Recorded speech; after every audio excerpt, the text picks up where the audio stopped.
નમસ્કાર દર્શક મિત્રો, હું doctor Jaynarayan Vyas the real debate channel માટે.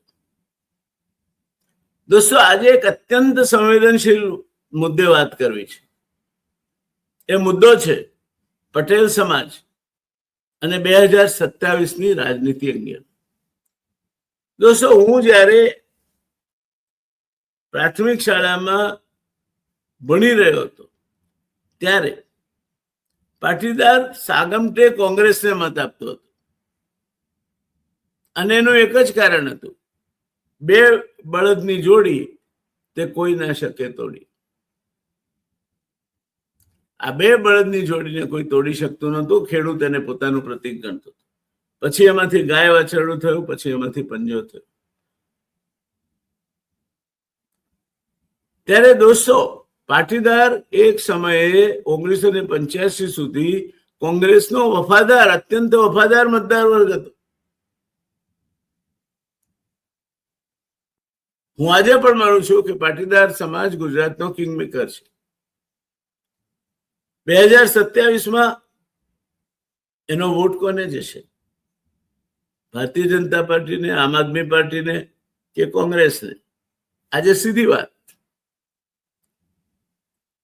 દોસ્તો, રિઝર્વેશન આંદોલનથી લઈને આજ સુધી પટેલ સમાજે ઘણી રાજનીતિ ખેલી છે. ગોપાલ ઇટાલિયા જેવા એના તરોરિયા આગેવાનોએ બીજેપીને હલાવી રાખી છે. સાચે જ હલાવી નાખી છે કે અંદર ખાને સમજૂતી કઈ બીજી છે? શંકાનો વિષય છે. સમય હવે સમજાશે. જેમ રાજુ કરપડા માટે મેં એક ચર્ચામાં કહેલું કે રાજુ કરપડા મોડા વહેલા ભારતીય જનતા પાર્ટીમાં પગરણ કરશે. આજે રાજુ કરપડા ક્ષિતિજ પરથી અદ્રશ્ય થઈ ગયા છે, અને જે દિવસે ગોપાલ ઇટાલિયા પણ ભારતીય જનતા પાર્ટીમાં ભળ્યા તે દિવસે ગોપાલ ઇટાલિયાનો છેલ્લો દિવસ હશે રાજનીતિ. કોઈ શંકા નથી. કારણ કે ભારતીય જનતા પાર્ટીની ભૂખ એટલી વ્યાપક છે, વડવા નળ જેવી છે. એ બધું જ ખાઈ જાય. અને એટલે ભારતીય જનતા પાર્ટીએ જેના જેના માથે હાથ મૂક્યો, પછી શિવસેના હોય, નીતિશ કુમાર હોય, શિંદે હોય, ચિમનભાઈ પટેલ હોય કે બીજા કોઈ, એને ઓહિયા કરી ગઈ છે. એટલે ગોપાલ ઇટાલિયાનું ભવિષ્ય શું? શું એ આમ આદમીના નેતા તરીકે ઉભરશે? શું એ એક જમાનામાં આગળ જતા ગુજરાતના મુખ્યમંત્રી બનશે આમ આદમી પાર્ટીના ઉમેદવાર તરીકે? કે પછી એ પણ ભારતીય જનતા પાર્ટી સાથે એમની સહોદર પાર્ટી છે એમાં જોડાઈ જશે? આ પ્રશ્નનો જવાબ માત્ર સમય જ આપી શકશે. રિઝર્વેશન આંદોલનથી લઈને આજ સુધી પટેલ સમાજે રાજનીતિ હલાવી છે.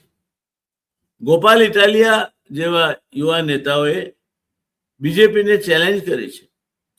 દરેક પાર્ટી આ સમાજને પોતાની તરફ ખેંચવા મથી રહી છે.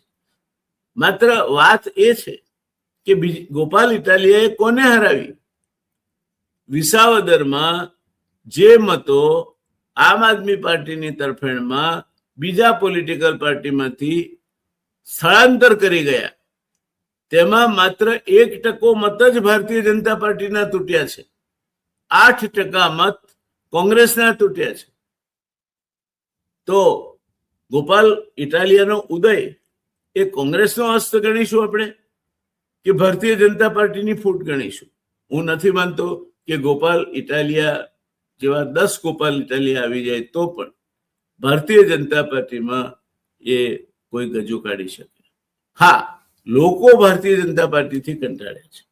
ખાતર ના મળે, ડીઝલ માટે રાતોની રાત લાઈનમાં ઉભા રહેવું પડે, મિનિમમ સપોર્ટ પ્રાઇસ સ્વામિનાથન કમિટીનો અહેવાલ અભરાઈએ ચડી જાય, ખેડૂત આપદામાં જ જીવે, અને ખાખી વર્દી ખેડૂતને એના ખેતરમાં તાણિયું નાખવાનું, એની પોતાની મિલકત છે.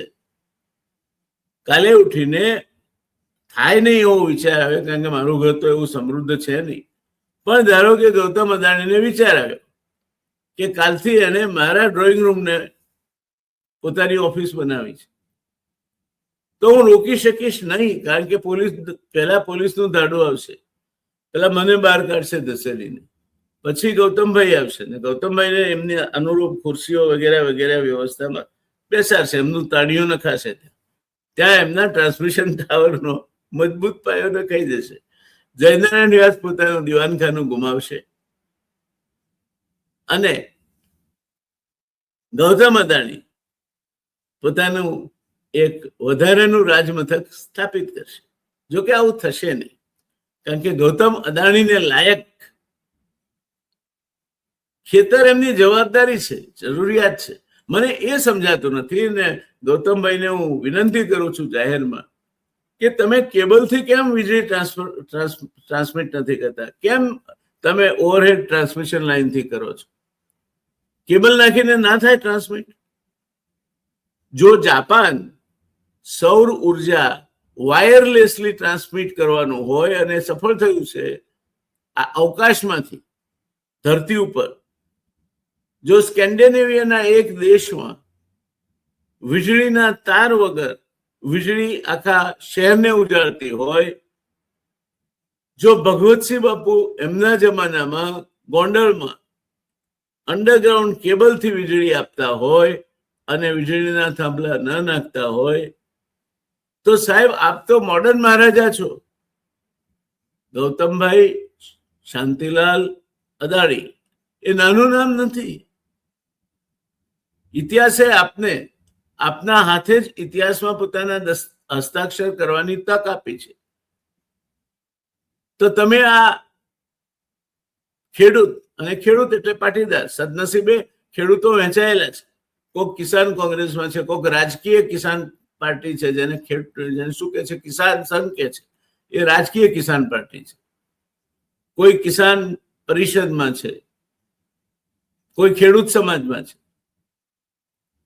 ખેડૂત વિખાયેલો છે અને એટલે અદાણી સાહેબ જે ધારે તે કરી શકે છે અને રાજ્યકર્તાઓ પણ જે ધારે તે કરી શકે છે. ખેડૂત ટ્રેક્ટર રેલી કાઢીને ગાંધીનગર આવતો હતો, એમાં પણ કેટલાક, અને એ તત્વો છુપાડા નથી, એ તત્વોને જાણી જોઈને આમ આદમી પાર્ટીમાં મોકલવામાં આવ્યા છે અને એમણે ભંગાણ પાડવાનો પ્રયત્ન, આ રેલી ભડકે, એમાં હિંસા થાય, રેલી તૂટી પડે, કાયદો વ્યવસ્થાના પ્રશ્નો સર્જાય, એ માટેના ભરપૂર પ્રયત્નો કર્યા હતા. ધન્યવાદ આપવા જોઈએ ખેડૂત આગેવાનોને કે એમણે પોતાના માથા પર બરફ મૂકીને ફાળીઓ બાંધ્યું હતું, તે આવું કંઈ થયું નહીં. એટલે આજે હવે દરેક પાર્ટી ચૂંટણી આવશે તેમ લોકોને પોતાના તરફ આકર્ષવા માટે મત છે. પણ સવાલ એ છે દોસ્તો કે લોકહિતમાં કઈ પાર્ટી સારું કામ અને સાચું કામ કરશે? તમે મતદાર છો, 5 વર્ષમાં તમને એક જ વખત તક મળે છે, ત્યારે લોકશાહીના હિતમાં કઈ પાર્ટી યોગ્ય રીતે સારું કામ કરશે એ તમે તમારી જાતને પૂછ્યું છે ખરું? તમે ઉમેદવાર જોઈને મત આપો છો કે રામ મંદિરને જોઈને મત આપો છો કે પછી કેજરીવાલને જોઈને મત આપો છો? આ બધા ખોટા પુરવાર થયા છે. કેજરીવાલ પણ ખોટો સિક્કો પુરવાર થયો છે. જોકે એ તો સંઘ અને ભારતીય જનતા પાર્ટીનું ફરજન છે. રામ મંદિર અને કૃષ્ણ મંદિરમાં ચડાવો ખાઈ ગયા છે લોકો. હિન્દુની આસ્થા પર પ્રહાર થયો છે અને છતાંય અમારા સિદ્ધપુરમાં એવા મંદબુદ્ધિઓ છે જે જજત છિલામ કરતા હિન્દુત્વની આરતી ઉતાર્યા કરે છે હવાર હાથ. હવે બીજું કામ નથી કોઈ. એમને એ પણ ખબર નથી કે ભગવાન સૌનો છે. અને એટલે મને જય શ્રી રામ તમે કહો છો, આનંદ છે મને. જય શ્રી રામ.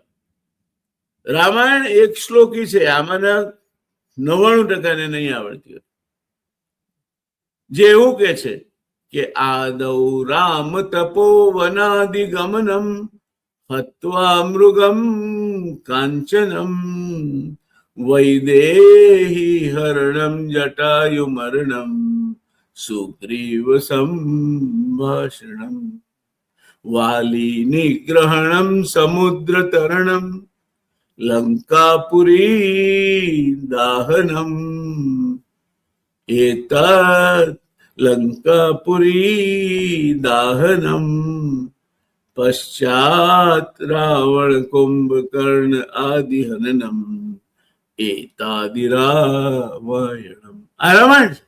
આ એક શ્લોક નહીને બોલો છો ખરા? પાણીયારે દીવો કરો છો ખરા? રામના પૈસા ખાઈ ગયા લોકો, તમારું લોહી ઉકળે છે ખરું? શેના રામ ભક્તો છો તમે? राम के भक्त रहीम के बंदे देख लिए उनके भी धंधे अपने ही हाथों से अपना बेच रहा ईमान कितना बदल गया इंसान चांद न बदला सूरज न बदला ना बदला रे आसमान कितना बदल गया इंसान कितना बदल गया इंसान. એટલે દોસ્તો રિઝર્વેશન આંદોલન થી લઈને આજ દિવસ સુધી પ્રજાએ અખતરા કર્યા છે.